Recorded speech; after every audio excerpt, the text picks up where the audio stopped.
From the earliest days of my childhood, when laughter still filled the gardens of our palace, my eyes always sought her face. I was but a boy, yet my heart already knew what affection meant. She was the light that guided me through the halls, the melody in every silent night, the vision that inspired my youth. But fate, in its cruel and unbending will, decreed that she would become the bride of my elder brother, the very man I respected most in this world. I stood silent then, hiding the storm within me, for how could I, a younger son, contest the will of kings and elders? My love was buried alive, bound by duty, by honor, by the heavy crown of tradition. Yet now, as destiny has taken my brother from this life, I can no longer shroud my soul in silence. I confess before you all, my heart was hers long before the world called her his wife. I endured the years in silence, wearing the mask of loyalty, while each glance she cast upon me burned deeper into my soul. Tell me, is it sin to love so purely, to love so faithfully across the years, even when the world denied me that right? If so, then I stand guilty before heaven and earth, yet I cannot repent.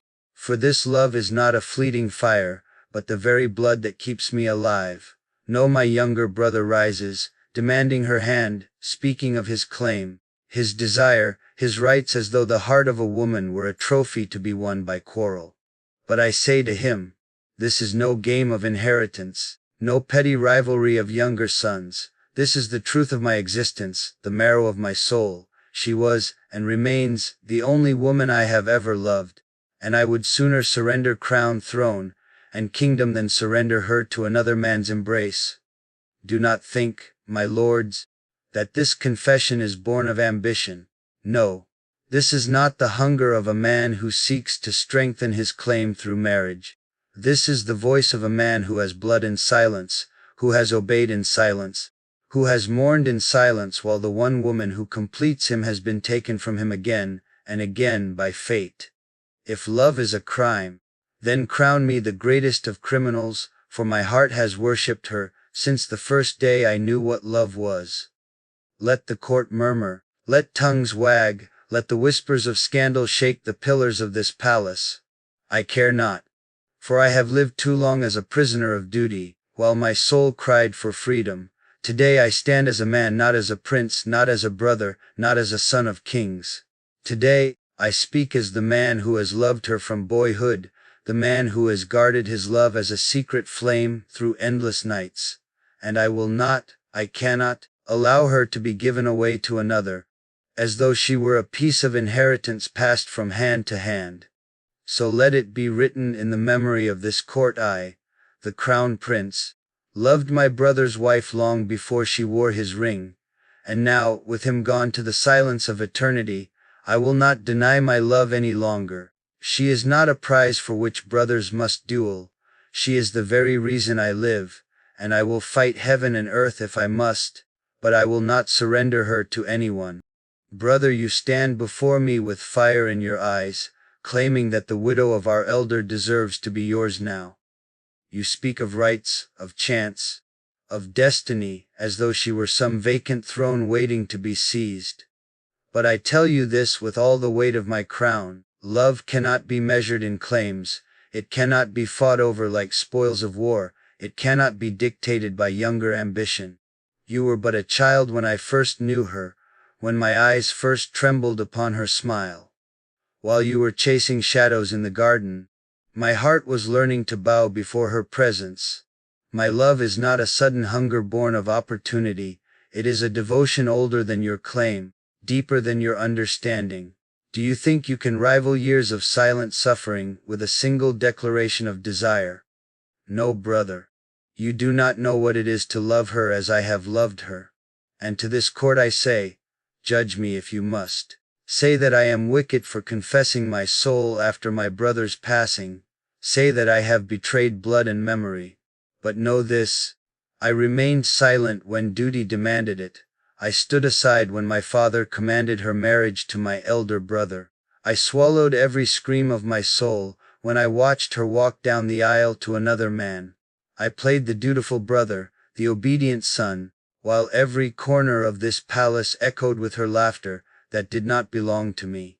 And now, when fate has turned its cruel hand, must I once again bury my love in silence, while my younger brother parades his desire as if it were love? No, I have borne enough. My silence has lasted too long. I will not watch her stolen from me again, not while I still draw breath. Brother, you call yourself a suitor. I call myself her guardian. I was the first to love her, though never the first to claim her. I protected her with silence, with restraint, with sacrifice. You cannot begin to understand the pain of seeing her beside another, day after day, year after year, while pretending to be nothing but a brother-in-law. You cannot imagine what it means to bury your heart alive, to bow before duty while your soul is chained. Do not insult me by speaking of desire as though it were equal to my devotion. Desire burns hot and fades quickly. Devotion suffers in silence and grows eternal. And mine, brother, is eternal. People may call this scandal. But what is scandal before truth? Let them whisper that the crown prince seeks his brother's widow. What does it matter? What throne, what crown, what kingdom has value if the heart beneath it lies empty? A prince without love is a prisoner in golden chains. I will not be that prisoner any longer. I would rather trade the crown for a moment in her embrace than wear it upon a throne built on lies and silence. Do you hear me, brother? The kingdom may belong to both of us, but her heart is mine, and has been mine since childhood. No decree, no law, no younger brother's rivalry can erase that truth. So I say this before you all: the crown prince, will not step aside. Not this time. Not again. For once in my life, I will not sacrifice love for duty, not bow to tradition, not bury my heart. She belongs not to the throne, not to the whispers of the court, not to the hunger of a younger brother, but to the one who has loved her silently, endlessly, faithfully. And that man is me. Brother, you mistake this moment for a contest of power, as though the widow of our elder could be weighed upon scales of inheritance, or handed over like a jewel from the treasury. You believe that because he is gone, the path is open, that you may step forward and claim her as your prize. But you see only the surface of what lies before you. You cannot comprehend the years of longing that have carved scars upon my soul. The countless nights when I wandered these palace corridors with her image burning in my mind, like a torch I could never grasp. I was a boy when I first saw her, too young to name the feeling, yet old enough to know that it consumed me. She was the sun in my childhood sky, the melody of every quiet hour, the one presence that turned this cold palace into a place of warmth. And when the decree came that she was to be wed to my elder brother, I felt the ground collapse beneath me. But I bore it in silence, because I was taught that a prince bows before duty, that a son obeys his father's will. I bowed, I obeyed, and I buried my heart alive. Do you know, brother, what it means to watch another man, your own blood, walk with the woman you love? To see her smile upon him, to hear her laughter belong to him, while every vein in your body screams in protest. I have lived that torment not for a day, not for a season, but for years. Every feast, every gathering, every moment in which her eyes brushed against mine in the presence of others was a dagger I swallowed in silence. And yet I endured. I endured, because honor demanded it. I endured, because duty shackled me. I endured, because I would rather suffer in secret than bring dishonor to her name.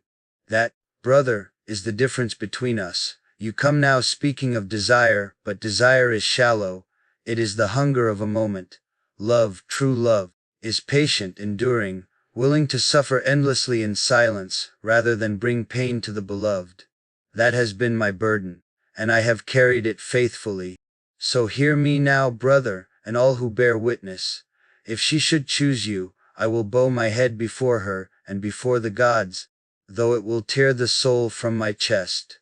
I will become a king of ashes, a man of stone, and I will carry the wound to my grave. But if she should choose me, then no priest, no law, no counsel shall stand between us. I will take her hand not as thief but as man, not as rival but as chosen, and let history scream scandal if it must. I will not give her up, not now, not ever, even if it means that you and I brothers born of the same mother, must stand as enemies across a field of swords. Even if it means the songs of our house end in blood, even if it means the crown becomes a curse from which neither of us will recover. So speak, brother, speak now. Will you step aside and let destiny claim me? Or will you stand as my rival, my shadow, my destroyer? Will you cast your lot with love or with envy, with devotion or with ambition? The gods are watching. The court is watching. She is watching. And every word we speak tonight will echo down the ages, for tonight, in this very hall, we are no longer princes. We are men standing naked before fate, clawing at the same light, ready to tear one another apart for the only thing in this world that still feels real. How many nights must a man spend staring at the vaulted ceilings of his chamber, listening to the wind scrape across the battlements like the fingernails of ghosts, before he breaks? I have walked these corridors alone, brother. Walked them until the marble remembered the sound of my steps.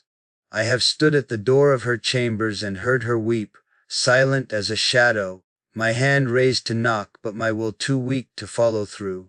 The tapestries on the walls speak of victories, of conquests, of kings who bent nations to their knees, yet here I stand, a prince who cannot conquer his own heart. And you stand across from me with the same hunger burning your eyes. We are not warriors tonight. We are two wounds walking, two flames flickering in the same storm, two men dragging their hearts across the stones of the same path, destined to collide. You think, because you are the younger, that your love is somehow more innocent. You think because the world expected nothing of you, that your desire is somehow cleaner than mine. Do you know how heavy this crown is? Even before it is placed upon the head, it is iron thorns woven with duty and expectation. It cuts the flesh, it bleeds the soul. For years I have sacrificed, brother. Every smile has been measured, every word weighed, every gesture rehearsed. I was taught to keep my heart behind a wall of silence, to be a mirror for the hopes of others. And now, for the first time in my life, there is something I want, not for the kingdom, not for the court, but for myself. And you would take it. You would stand before me and take the one thing that has kept me from drowning. That is not innocence.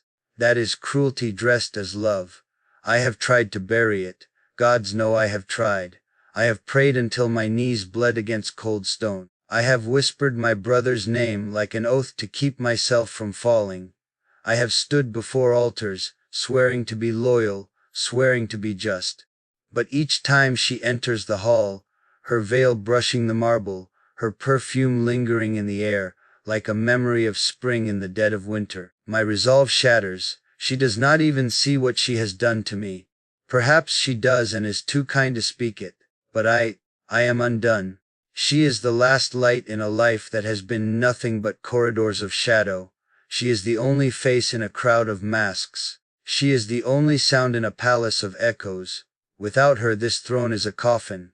Without her, this crown is a noose.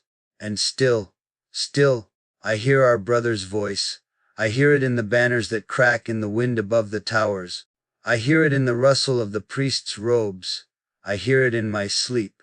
He speaks without speaking. You were my blood. You were my brothers. You were my sons of the same mother. And now you defile my memory with your hunger. It is as if he stands between us, his hand raised, his eyes burning with betrayal. And yet even that is not enough to stop me. What is left of me that can be stopped? I have given my youth to this kingdom, my laughter to its ceremonies, my dreams to its demands. This one thing, this one woman, is all that remains of who I might have been if I had not been born to a crown. If that is sin, then I will sin boldly. If that is treachery, then let the word treachery be carved into my tomb. Do you not understand, brother? This is not a courtship. This is not a contest. This is not a game of banners and rings. This is the breaking point of my life. If she goes to you, then something inside me will die and never rise again. I will wear the crown and sit the throne, but I will be a ghost moving through a kingdom of shadows, a man-shaped echo of the prince you once knew. And if she comes to me, then you will look at me not as a brother but as a thief, and the bond that once tied us will rot and fall away. There is no victory here. There is no honor. There is only the slow, inevitable tearing apart of everything we were raised to protect. And yet, I cannot stop. So let the priests judge, let the nobles sneer, let the poets write their verses of scandal and shame. Let history brand me villain if it must. I will not hide my heart behind the mask of a prince any longer. This is my confession, my rebellion, my declaration. If she chooses you, then I will bow, but do not think I will be whole. And if she chooses me, then I will stand beside her before the world, no matter how many swords are raised, no matter how many curses are spoken, I will stand. For I am the crown prince, yes, but tonight, before this court, before the gods, before you my brother, I am only a man, and a man who has tasted love cannot go back to silence.